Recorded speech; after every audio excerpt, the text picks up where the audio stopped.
like the different ways of researching between, like, how did you find the research for this compared to your academic research? What was that? What was that like? This was so much fun. You know, not that my academic research isn't fun, but it's hard, you know, and most of my academic research is in Japanese language, and so it's just, it just takes a lot more time to hunt things down. But for this research, I use the internet, I use the Google, and I had to do a lot of search on the process of the dye process. So I talk a lot about a particular kind of dye process called Yuzen, and I didn't know anything about it, so I had to do a lot of background research on it. And other aspects of Kyoto I wasn't sure about, so I had to do research. And then some of it you just make up, you know, I mean, you don't make up necessarily the history of the dye process, but you can make up the history of a particular kimono that's fiction. You know, so I created a fictional backstory for some kimonos and that kind of thing. Thank you. Yes? Did your parents tell you a lot of stories? They were missionaries, so did they tell you a lot of stories about their adventures? Yes, you know, my parents were, they first went to Japan, I think in 1947, so it was shortly after the end of World War II. It was during the American occupation, the Allied occupation, and they saw a completely different Japan than the one I saw when I went in the 1970s. And so they always told us stories, but more so my sisters would tell me stories about the way people were very nice to them and would give them candy. My older sister liked to run away because when she did, somebody would find her and take her to the police station, and the police would give her candy, and she just thought it was great. So I thought, you know, Japan is this really wonderful place, this magic land. Another story they told me was, because space is so limited, often on top of department stores, they would have a zoo, like a petting zoo or some kind of Ferris wheel or something like that. So at one point, my sisters were on top of this department store, and there was a zoo, and the elephant got loose, and it was very scary. And so they told me that story, and I just thought, what is this place? Elephants on roofs. So I concocted this wonderful fantasy land of Japan before I got there. You obviously speak Japanese fluently, but you do not look Japanese. So when you are in Japan and you possibly wear kimono and you speak Japanese, does it encounter curiosity? Yeah, you know, that's a very interesting question. And I found that reactions are different in Kyoto than Tokyo. In Tokyo, there's so many people who are relocated who live full-time in Tokyo, and they work in Tokyo, and so they're completely proficient in Japanese. So when a Japanese person sees a face like this, they're not surprised if they speak Japanese in Tokyo. But in Kyoto, everybody's a tourist. You know, most foreigners are tourists. And so if I go up to somebody and I want to ask directions, when they first see me, they get kind of scared. You know, like, oh God, she's going to talk to me in English. I don't know English, what I'm going to do. And then when I speak in Japanese, it's like complete melt. You know, it's sort of like, oh, okay, good. And it's such a relief. They react with such relief, and then we can really have a conversation, and it's a lot of fun. So I'm always greeted hospitably in Japan, whether I'm using English or Japanese. And I found, you know, when I first, I would wear kimono to go to dance class, because Japanese dance class, you dance in kimono. So if you don't wear kimono there, then you change when you get there. And my dance teachers changing room didn't have a mirror. So, you know, I was like, I never knew if I had tied things right. So I prefer to dress at home where I could check the mirror and everything. And so then I would take the bus in kimono to the dance studio. And for the first time I thought, oh, you know, I don't know, people might think I'm appropriating culture or something, you know, and not like it. But everybody was excited to see that I was wearing kimono and would compliment me or maybe fix things I didn't do right. So it was always very, it always opened doors to conversations with people in a nice way. What's next for Ruth? Oh no! Okay, so there's going to be more. The novel, some people don't like the way it ends. It's not like, I mean, I think it's resolved. I think it ends with a resolution, but it's not crystal clear. And you kind of have to exercise your own sort of understanding of the scenario.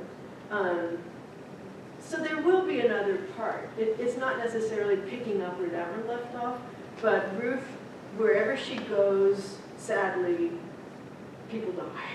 Naturally. So her next adventure is she's still in Kyoto and she's translating for the Nishijin Association. So Nishijin is an area famous for brocade, for weaving, and somebody dies, and she gets sort of roped into figuring it out. So yeah, she's not really detective quality, but she somehow gets trapped into these predicaments with dead people. Yes. I'm just curious, with your background as a scholar, did you feel like you would be more of a plotter to begin with and then surprise yourself by being Oh, I know. Or did you try to do an outline Yes. and it didn't work? Yes, yes. Okay. I actually bought, in one of the slides there was a picture, but I bought a book about, you know, how to write mysteries. And I studied it, you know, because I was a scholar, right? And, you know, I was like, okay, now the first thing I should do is, you know, whatever. And I just couldn't do it. It was like work. And so I despaired. And then I think somebody told me, you know, just create the characters. You know, just chart the characters, character studies. So I thought, okay, I'm going to do that. And I wrote out who Ruth was, and as I did that, other people entered the stories, and then I wrote out who they were, and kind of pieced it together like that. But when I think about it, even in my academic writing, I don't outline. You know, I just kind of go where the ideas take me, and then, but when you do that, you have to really, really revise a lot. So this one, it took so long because I was constantly revising. Thank you. Yes. Did you bring some Japanese stuff when you had this Tennessee? Oh, I just bought a dictionary. I bought dictionaries, Japanese to English dictionaries. Yeah. I don't think I had much more than that. Good question. Not even normal? No. They're in the back, and I'm happy to walk back there and we can look at them. I brought one that's a summer kimono, and then another one that's a 3-season kimono, and just so you can feel the weight, the difference in the weight. These are not nice kimonos, I'm sorry to say, but I like to go to secondhand, to flea markets in Japan and just buy things. And so I'm afraid I have way too many pieces, but none of them are very expensive. Yes. Yes. I have to give you big compliments on the terror and the suspense in your book. I've been to Kyoto and I walked in that park, and I was terrified.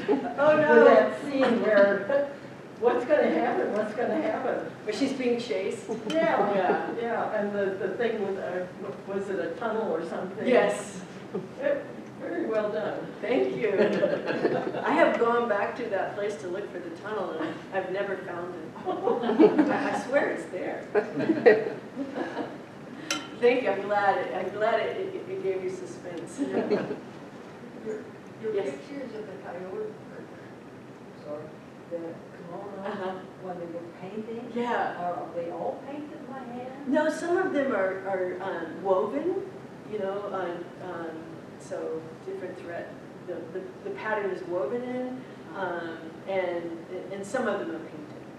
So the yuzen that the kimono tattoo is part of is dyed. Yes. A silly question, but could you talk about that picture that is there? Is that a reflection? Yes, so this is me being layered. I just was walking down the street and I saw an old Underwood typewriter in a shop window. It wasn't for sale or anything, it was just a curio. And I just took a picture of it, and it's me, but then I saw I'm in the picture from the reflection.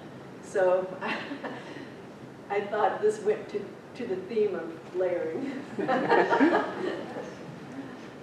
Thank you. Beth?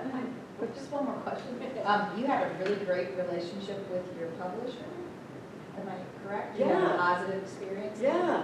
Speak to how you came together with that. Oh, sure. Well, and this is another reason it took so long. I had understood that you need an agent. You need an agent to market your book.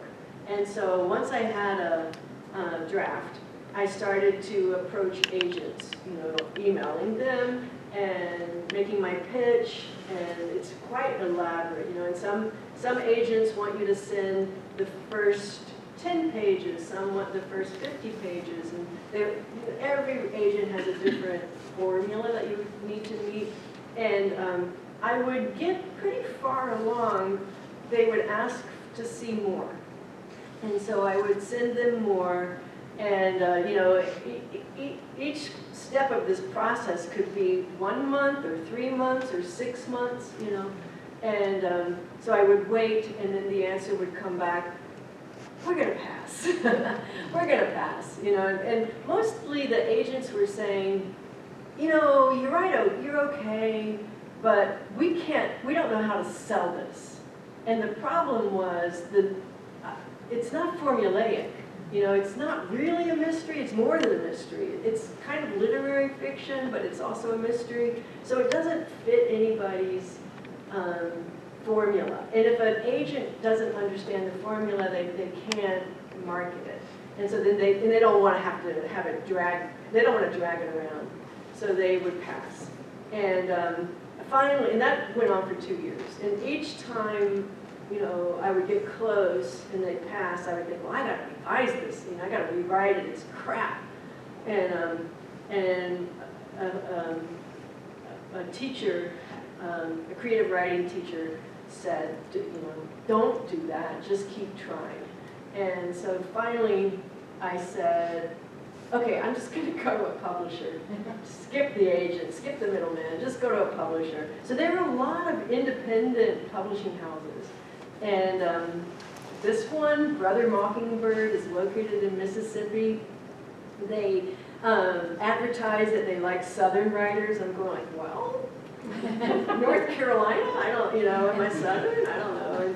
And, so Ruth in the novel goes to North Carolina. Is that Southern? Anyway, so I wrote to them, and she said, the publisher said, her name was Melissa. She said, I'm interested, but it's too long. And, I thought Stephen King, I thought I have to have a big book, because it's going to be like a blockbuster. And it was a doorstop instead. But she said, it's too long, you need to cut, I forgot how many words, but I basically cut over 20,000, way over 20, I don't remember. It got short. And then she was interested, and then I got the contract with her. And she's been very supportive, and it's a real low budget publisher, so the author has to do all of their own publicity for the most part. But she's been very helpful, so thank you. Kudos to Melissa. Did you have a question? Yeah, you were talking about like seeing the pigeons and stuff, like how did it come about? Like, did you already have certain birds in mind? Or like how, because you know, they're always referenced in the chapter, from the chapter title, and so I was just interested in. Yeah, thank you. More about that. Thanks for observing that. Right, each chapter title is, each chapter is titled after a winged creature. Mostly birds, but there's some, you know, like mythical creatures too. And it's, the first chapter starts with, before I edited it, before it got edited, the first chapter started with Ruth looking at pigeons. And so I just put in my computer, this chapter is pigeons. And then the next chapter, oh, suddenly another bird, a plover or something, appeared, and I went, oh, okay, this will be a plover. And then, I don't remember if the emu was one of the birds, but there's a, it was behind the story is set behind the Kyoto Zoo, and there was a very loud emu at that zoo when I was living in Kyoto, and I kept hearing the thing, you know, so one of the chapters has an emu, I think, if I'm remembering it. So it just sort of happened. And then once it started, I'm like, oh, I gotta keep it up. And so then I kind of had to sneak some birds in. You know, if I finish the chapter and I go, oh, there's no bird, then I'd have to go back and have a bird. Actually, I have another question, not about the birds, but also about artwork in there. The picture of the woman on the train or the bus, like, is that just a picture you made up, or is that a picture in, like, that's known in Japanese culture? Wait, which one? The one that was at Dante's house? Oh, that's a real picture. Yeah. Oh, okay. Yeah. It's on, she's on a train. Okay. Yeah. And so some of those were real works of art. So the tattoo on Satoko's body is modeled after this famous screen, and I showed on the PowerPoint. I showed. It's a famous screen currently held by the Chicago Art Museum, I believe, by Tosa Mitsuoki. And so in the story, there's a kimono that was designed to look like that screen. And then Satoko tattoos her body with the same design, kind of in protest to her father because he won't let her be the kimono designer. And she is inherently a kimono designer, but because she's a woman, he won't let her. So she puts it on her body as kind of a, you know, to your dad. Time for one more question. One more question if there's any. I really appreciate you taking so much time. I have a question. So the cultural things, like you were talking about the sister, and then she had her lover that was a kimono designer, and then also I'm thinking about the funeral and the different cultural things that they did there. Like, were those things that you had like seen or known from your time or someone close to you's time, or is that something that you also had to research? Some of it, I not the lover, but some of it I got from other novels, right? From just reading Japanese literature, and then the funeral thing. I actually have never been to a Japanese funeral, so I did have to research that, and I think the novel can be a little heavy on some exposition, perhaps. And so in my future writing, I want to pull back a little bit from so much exposition. So earlier you asked about authenticity, and in a way the professor is feuding with the writer, because the professor wants to teach and the writer's saying, that's not very elegant. So, I still have to find my craft. So I didn't realize until you just commented that only men design kimonos. Not necessarily, but in this particular case, the family was very patriarchal and very conservative, and the father was just a jerk. And really, he didn't even care about kimonos. He kind of wanted to dump the company, so he has the Satobo marry a guy who has a like mind to just exploit the company for gambling.